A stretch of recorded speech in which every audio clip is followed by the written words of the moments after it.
Hello everyone, as smart एज्युकेशनमध्ये तुम्हा सर्वांचं खूप खूप स्वागत. आजचा जो लेक्चर आहे त्यामध्ये आपण MS सेट 2023 जे की 26 मार्चला झाली आहे त्यासाठी MS सेट परीक्षेसाठी उत्तीर्ण होण्याचा निष्कर्ष काय आहे किंवा क्रायटेरिया काय आहे, कशा प्रकारे जी रिझल्ट आहे तो डिक्लेअर केला जातो हे आज बघणार आहोत.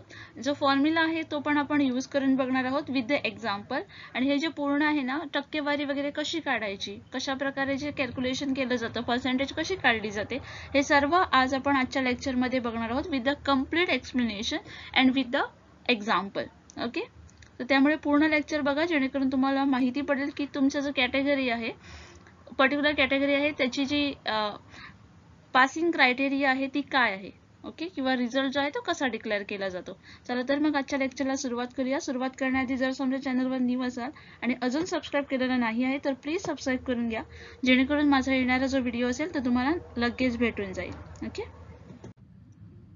तर हे बघा, ज्यावेळी एक्झाम डिक्लेअर झाली होती, म्हणजे सावित्रीबाई फुले युनिव्हर्सिटीने ज्यावेळी एक्झाम आपली डिक्लेअर केली होती, सेट एक्झाम जे की 26ला होऊन गेलेली आहे, त्यावेळी एक प्रोसिजर किंवा प्रॉस्पेक्टर जो म्हणतात तो त्यांच्यानी आधीच जो आहे तो टाकला होता आपल्या साईडवर. ओके, ज्यामध्ये जर तुम्ही बघितलं असाल तर procedure and criteria for the declaration of result हा जो PDF आहे, ही जी इन्फॉर्मेशन आहे ती तुम्हाला साईडवर भेटेलच, ऑफिशियल साईडवर. ओके, तर यामध्ये तुम्ही बघू शकता इथे तीन स्टेप्स दिले गेले आहेत.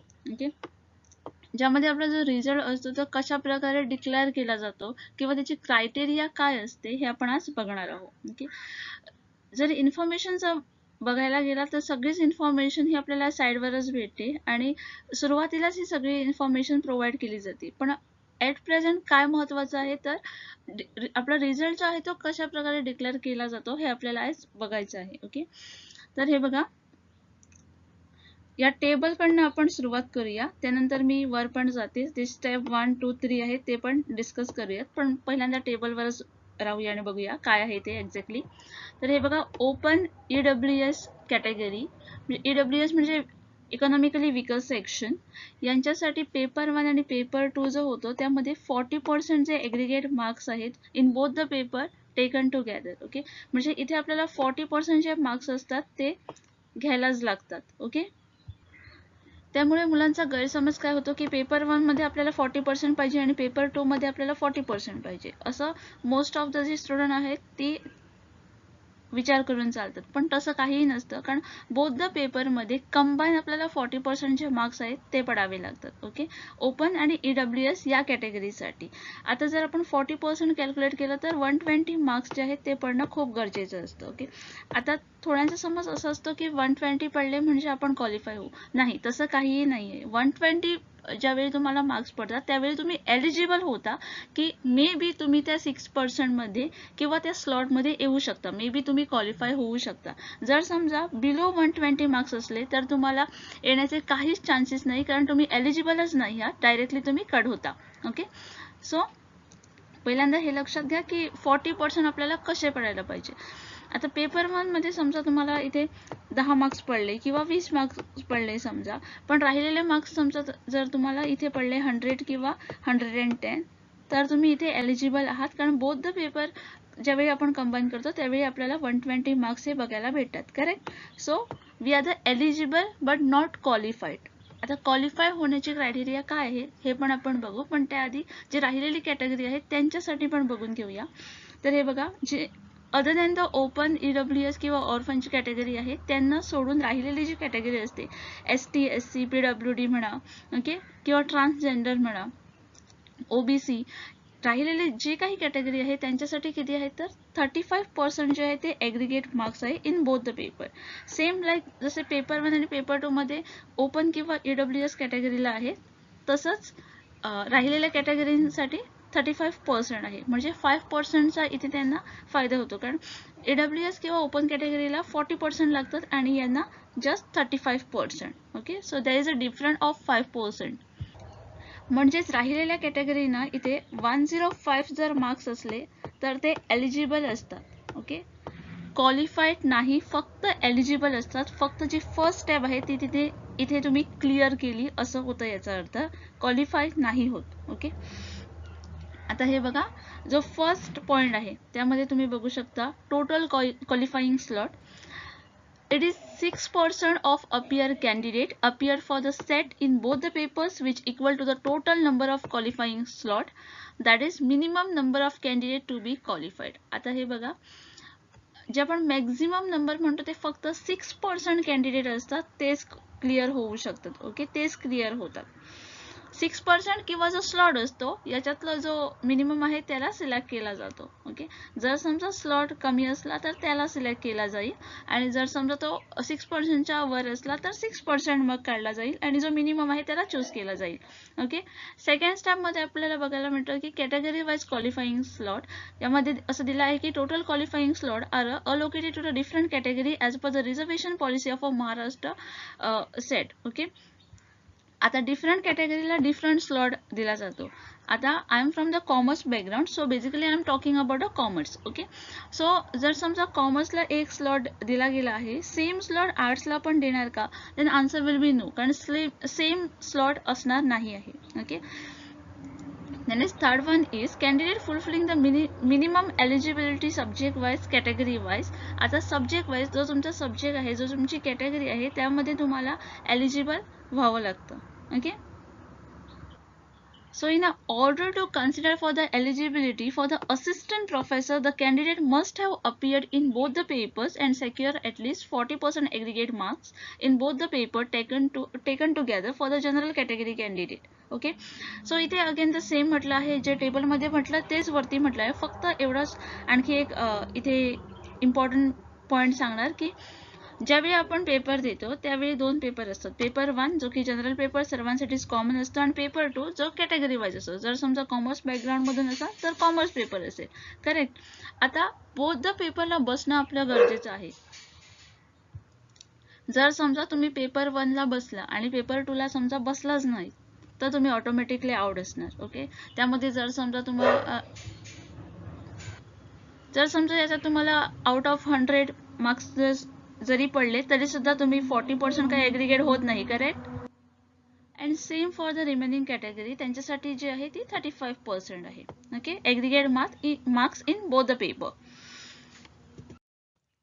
आता हे बघा, त्यानंतर जो पॉइंट आहे पॉइंट नंबर 4 किंवा step number 4, the number of a qualifying slot subject wise for a particular category. The candidate who fulfill the step 3rd are considered to compute the qualifying slot subject wise category wise. The qualifying slot subject wise for the particular category are calculated by using the formula. आता ज्यावेळी आपण हे आपला result बघतो त्यावेळी आपल्याला एक formula असतं. आपण क्वालिफाय होतो आहे की नाही होत यासाठी ना एक फॉर्म्युला असतं आणि त्या फॉर्म्युल्यानुसार ठरवलं जातं की किती मुलं आहे जे क्वालिफाय होतात किंवा किती आपला कट ऑफ लागतो ते. ओके,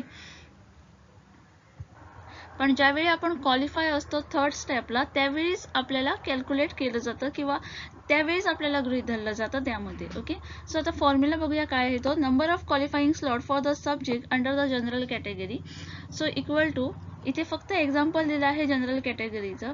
जर समजा तुम्ही कुठल्या डिफरंट कॅटेगरीमधून असाल तर पण फॉर्म्युला जो आहे तो सेमच लागणार. ओके, फक्त 40%च्या ऐवजी 35% लागणार. फक्त जनरल कॅटेगरीला 40%चा आपण कॅल्क्युलेट करताना हे करतो. ओके, टाकतो तिथे.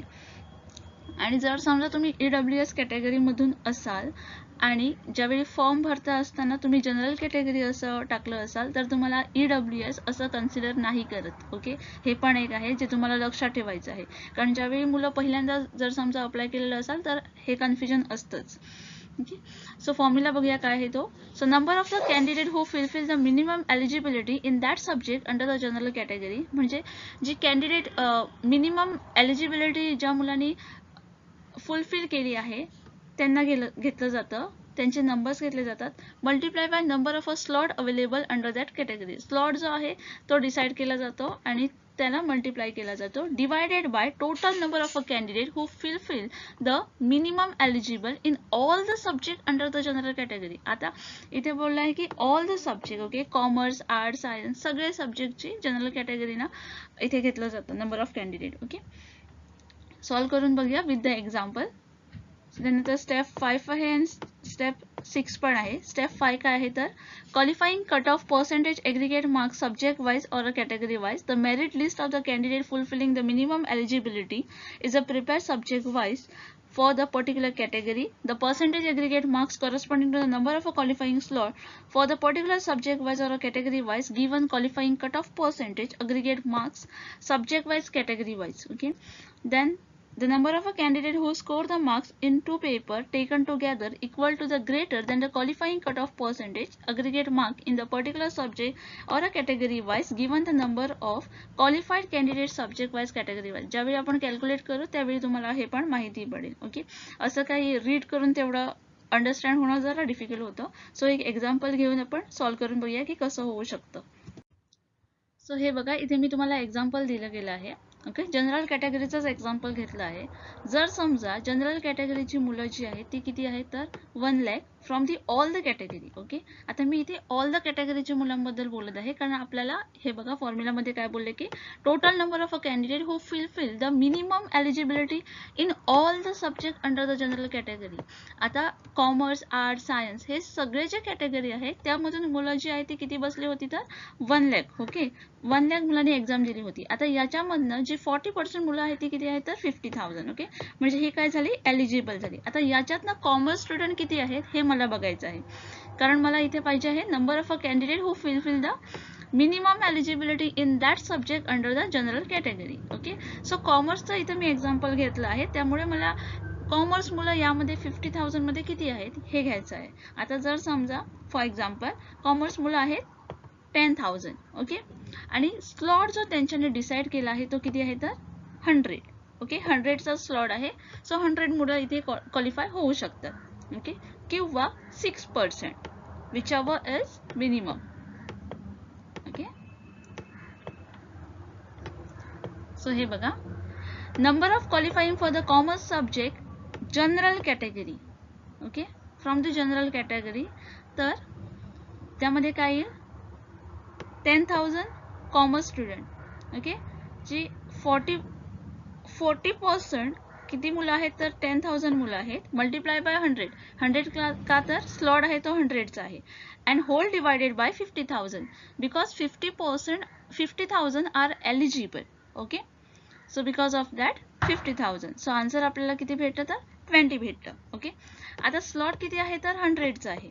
मुलं किती भेटली तर 20 भेटली. So all 20 are qualifying. Okay, इथे जी 20 आहे ती सर्वच क्वालिफाय होणार.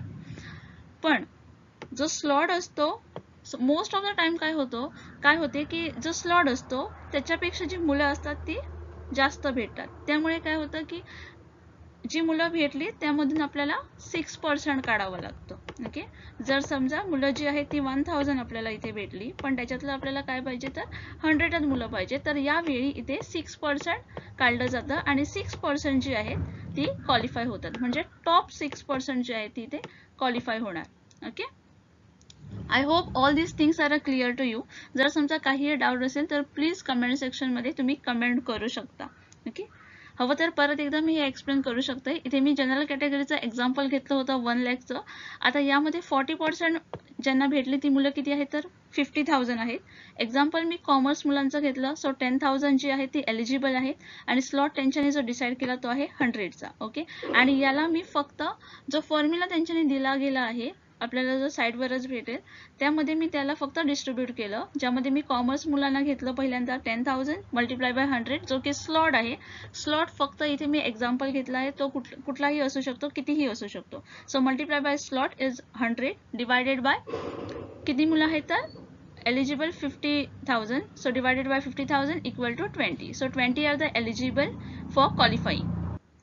सो 20 मुलं इथे जे आहेत ते एलिजिबल होतात. पण जर समजा स्लॉटच्या पेक्षा मुलं समजा जास्ती असली म्हणजे स्लॉट 100चा आहे आणि मुलं समजा 1000 असली तर या 1000 मधून आपल्याला 6% जे टॉप 6% आहे ती काढावी लागतात आणि ती 6% जी आहेत ती क्वालिफाय होतात. ओके, सो मिनिमम जे आहेत त्यांना कन्सिडर केलं जातं.